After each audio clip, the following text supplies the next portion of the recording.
Hello everybody, Anthony Aniano here from RotoBaller Radio and RotoBaller.com with the Week 11 sleeper and value plays for the 2022 fantasy football season. Folks, don't forget, go to RotoBaller.com right now. Sign up today using our premium pass using the promotional code ACES. Save yourself some additional cash at checkout and make sure you take advantage of all the great content, including the lineup optimizer, team sync tools, and everything else RotoBaller has to offer. Like and subscribe right here to the RotoBaller YouTube channel.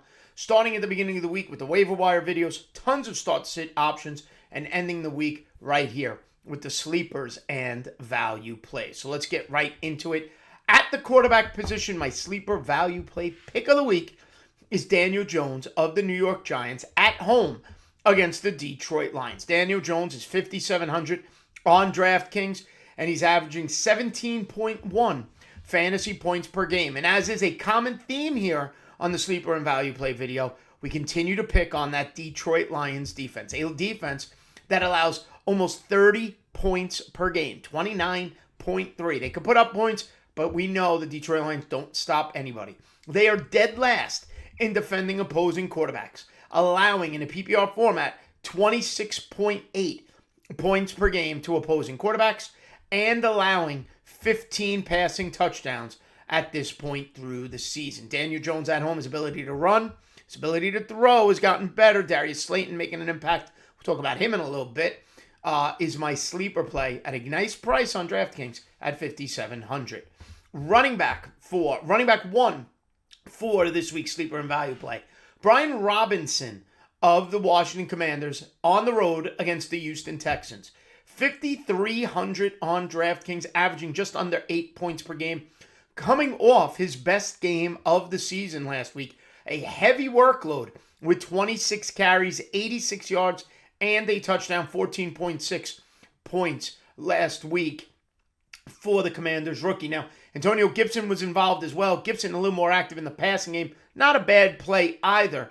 But Brian Robinson, if he's going to get a heavy workload, is in a great matchup against this Texans defense that is dead last, 32nd in defending opposing running backs, allowing 32.4 points per game to opposing running backs. They've allowed 14 total touchdowns to opposing running backs. Last week, in fact, Saquon Barkley went 35 carries, 152 yards, and a touchdown against that Texans runs defense. Texans allow 23 points per game.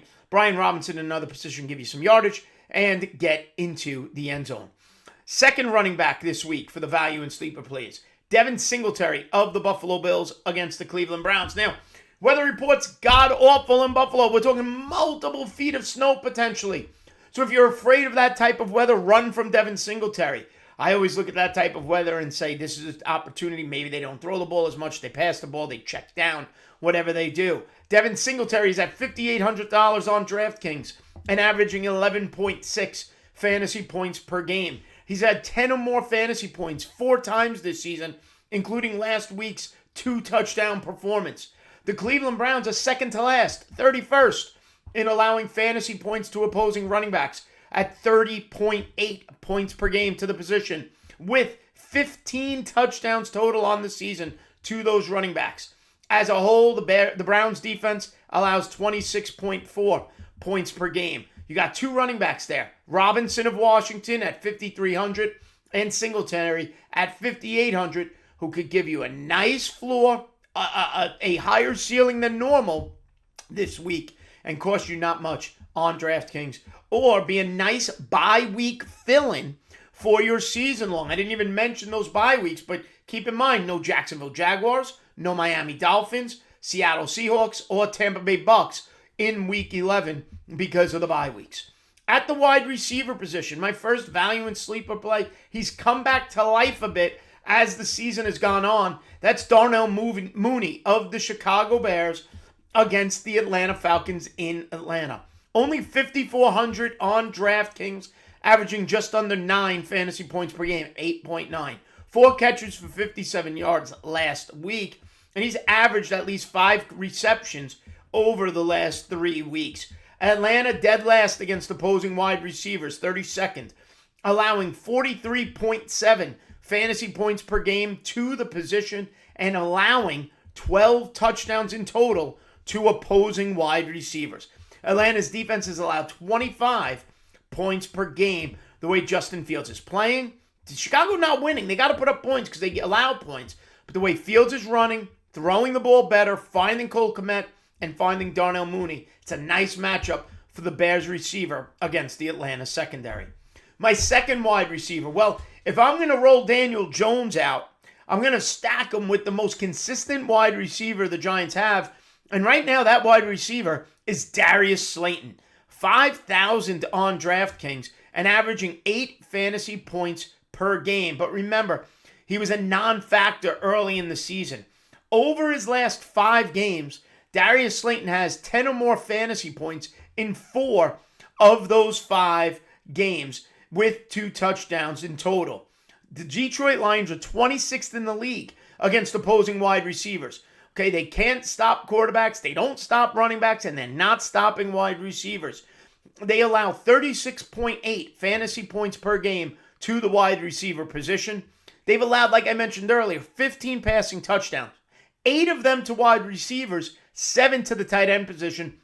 The Giants right now, though, without strong tight end play. Better for Darius Slayton. Wan'Dale Robinson as well could be in the mix. Like I said, the Detroit Lions defense allows 29.3 points per game in total. So you Mooney at 5,400, Slayton at 5,000 for the wide receiver position. And finally, my value and sleeper play at the tight end position. Do not give up on Greg Dulcich of the Denver Broncos, even though he's coming off a disappointing Week 10. Okay, Week 10 was the only game he's played since Week 6 where he did not end up in double-digit fantasy points. Yet DraftKings has him priced at $3,800, and he's averaging 9.6 points per game. We've lost Zach Ertz. We've lost Darren Waller. We just lost Dallas Goedert on a bye this week. Evan Ingram, Mike Gesicki, Noah Fant, and Cade Otton. Okay, we're down 7 tight ends as it is. Greg Dulcich, 3,800 on DraftKings. I'll be using Dulcich in season-long formats as well against this Vegas Raiders defense that is 27th in the league against opposing tight ends. They allow 14.6 points per game to the tight end position. They've allowed 6 touchdowns through the first 10 weeks of the season to the tight end position. And as a whole, the Vegas Raiders, a team kind of in free fall right now, the Vegas Raiders allow 25.1 points per game to their opposition. So, to recap, the Week 11 sleeper and value plays for your 2022 fantasy football season: quarterback Daniel Jones, running backs are Brian Robinson and Devin Singletary, wide receivers Darnell Mooney, Darius Slayton, and your tight end for Week 11 is Greg Dulcich. Folks, don't forget to give me a follow on Twitter at Aniano Fantasy. Head over to RotoBaller.com. Sign up now for that premium pass, like I mentioned. Like and subscribe right here to the RotoBaller YouTube channel and enjoy all the great content brought to you by the RotoBaller.com and RotoBaller Radio staff. We will see you next time right here on RotoBaller Radio.